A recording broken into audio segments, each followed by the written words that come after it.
स्वागत है। मैं हूं आपके साथ ही। छत्तीसगढ़ में जनता से लिए टैक्स के पैसों को किस तरह से बर्बाद किया जा रहा है, इसका एक नजारा आज हम आपको दिखाएंगे। कैसे जनता का पैसा धूल खा रहा है, ये भी हम आज आपको दिखाएंगे। आखिर क्यों बटालियन के अंदर मीडिया को प्रतिबंधित किया गया है, मीडिया कर्मियों के आने जाने पर वहां क्यों पाबंदी लगाई गई है, इन सभी सवालों के जवाब देंगे। देखिए हमारी एक खास रिपोर्ट। पूर्ववर्ती भूपेश सरकार के कार्यकाल के दौरान लगभग 40 करोड़ की लागत से 400 बोलेरो गाड़ियां खरीदी गई थी, जो पिछले 15 महीने से सरकारी सिस्टम की लापरवाही की वजह से धूल खा रही है और इन कंडम होती गाड़ियों की सुध लेने वाला कोई जिम्मेदार नहीं है।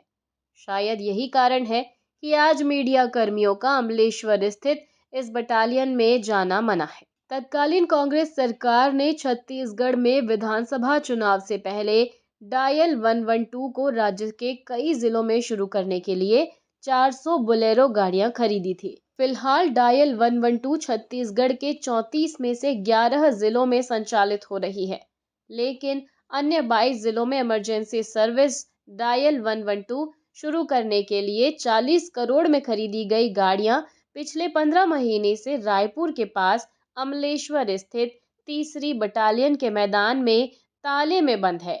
गाड़ियों में धूल की मोटी परत जम चुकी है, टायर खराब होने लगे हैं, बैटरियां उतर गई हैं, क्योंकि गाड़ियों को खरीदने के बाद एक भी बार चलाया नहीं गया। पिछले 15 महीने से ये गाड़ियां खड़ी खड़ी जर्जर हो रही हैं।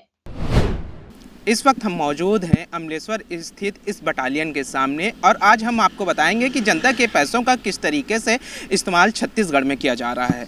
हालांकि बटालियन के अंदर जाने के लिए हमें अनुमति तो नहीं दी गई। बटालियन के समक्ष आप देख सकते होंगे कि किस तरीके से सुरक्षाकर्मी जो हैं वो तैनात हैं, उन्होंने हमें अंदर जाने से रोक दिया। लेकिन बटालियन के अंदर जो 400 गाड़ियाँ रखी गई हैं उनका एक वीडियो फुटेज हमारे साथ हाथ लगा है। आप वीडियो फुटेज जो है अपने मोबाइल फ़ोन पर, अपने टीवी स्क्रीन पर भी देख सकते होंगे कि किस तरीके से जो गाड़ियां हैं उनके ऊपर धूल की एक मोटी सी परत जम गई है। इन सारी गाड़ियों को भूपेश बघेल के कार्यकाल के दौरान खरीदा गया था। डायल 112 की सेवा के लिए इन सारी गाड़ियों को खरीदा गया था। उस वक्त ऑन रोड एक गाड़ी की कीमत लगभग 10 लाख रुपए थी। वहीं 400 गाड़ियों की कीमत लगभग 40 करोड़ थी और 40 करोड़ की लागत से इन्हें खरीदा गया था। डायल 112 की सर्विस जो है अभी छत्तीसगढ़ में 11 जिलों में संचालित हो रही है। भूपेश बघेल के कार्यकाल के दौरान इन सारी गाड़ियों को खरीदा गया था, बाकी के 22 जिलों में डायल 112 की सर्विस को स्टार्ट करने के लिए। लेकिन दिसंबर माह में जब चुनाव हुए और परिणाम बीजेपी के पक्ष में आया, बीजेपी की सरकार बनी, तब से ये गाड़ियां जो हैं इस बटालियन में जो हैं आकर के डंप हो गई और इस पूरे बटालियन में वो गाड़ियां जो हैं आज भी मौजूद हैं। अभी तक तो इनका फिर से टेंडर नहीं निकाला गया है, लेकिन वर्तमान में जब भी इनका टेंडर निकाला जाएगा तब इन गाड़ियों को एक बार फिर से सर्विस की ज़रूरत पड़ेगी, क्योंकि रखे रखे पूरी गाड़ियों में धूल की एक मोटी सी परत जमी हुई है। वहीं चूहों ने भी इन गाड़ियों के अंदर अपना घर बना लिया है। वहीं अगर इनकी बैटरी की बात की जाए तो पूरी बैटरियाँ जो हैं वो अब ख़राब हो चुकी हैं। इसका मतलब साफ है कि जब भी अब टेंडर निकाला जाएगा उसके बाद एक बार फिर इन सारी गाड़ियों को जो है सर्विस की ज़रूरत जरूर पड़ेगी। कैमरा पर्सन रुपेश पटेल के साथ शहबाज अली, रायपुर।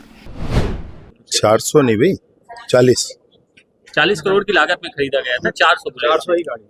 हाँ गाड़ियों। तो उन गाड़ियों के संदर्भ में मैंने विभाग से पूछा है कि खरीदी की प्रक्रिया कैसे हुई, कब खरीदा गया, कैसे रखा है, अब तक उपयोग क्यों नहीं हो रहा है।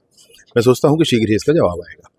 एक निजी कंपनी है जिकित्जा हेल्थ केयर, उसी के माध्यम से वो बताया गया था टेंडर हुआ है, लेकिन वो आते टाइम वो 10 महीने हो गए बीजेपी की सरकार बनी, लेकिन 10-11 महीने से भी किसी तरह का कोई टेंडर नहीं हुआ। किस पर? ये जो गाड़ियां खड़ी हैं इसको लेके 112 का 112 के लिए टेंडर की प्रक्रिया चल रही थी, जिसमें कुछ आपत्तियां थी, तो पूर्ण स्थिति नहीं हो पाने के कारण उस टेंडर की प्रक्रिया को निरस्त किया गया था। अभी नई प्रक्रिया प्रारंभ होगी।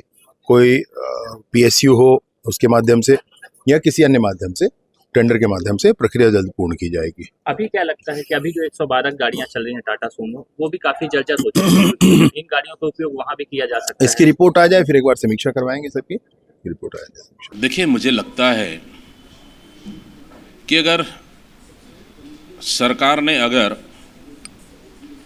112 जैसे गाड़ियां जन सुविधा के लिए, जन उपयोग के लिए, जनहित के लिए देखते हुए अगर खरीदी है तो सोच समझ के खरीदी है, तो उसको इस सरकार में आने के बाद उसको फॉलो करना चाहिए, जनहित में उपयोग करना चाहिए।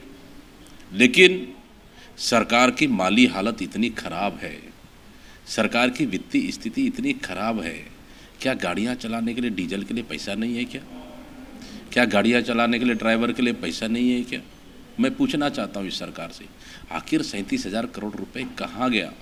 इन सब चीज़ में तो उपयोग करना होना चाहिए, ताकि किसी को एक्सीडेंटल से बचाया जा सके, किसी इमरजेंसी स्वास्थ्य लाभ मिल सके, किसी अन्य सुरक्षा को देख के बचाया जा सके। बहुत सारी रीज़नें हैं जो गाड़ी खरीदने का मतलब है। लेकिन मुझे लगता है कि सरकार पूरी तरह से दिवालियापन हो चुका है। इस वजह से इतनी सारी गाड़ियों को और सरकार की इतने राशि का कहीं ना कहीं नुकसान हो रहा है। इसके लिए ये विष्णु का कुशासन जिम्मेदार है और विष्णु सरकार, भारतीय जनता पार्टी की डबल इंजन सरकार जिम्मेदार है। आप देखिए, मुझे लगता है कहीं ना कहीं गड़बड़ी है।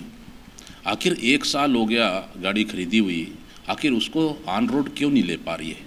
इस सरकार को जवाब देना है, उनके पास जवाब तो है नहीं, इसलिए मीडिया को रोक रही है कहीं ना कहीं। देखिए, अगर ये बड़ा मामला है, अगर मीडिया अगर कवरेज करने जा रही है, उसको रोकना है, तो ये मैं समझता हूँ जिम्मेदार अपनी जिम्मेदारी से भाग रहे हैं और कहीं ना कहीं अपनी नाकामियाँ ये छुपाने का प्रयास कर रहे हैं। खबरों में फिलहाल इतना ही। अपडेटेड रहने के लिए हमारे चैनल को सब्सक्राइब कर लीजिए।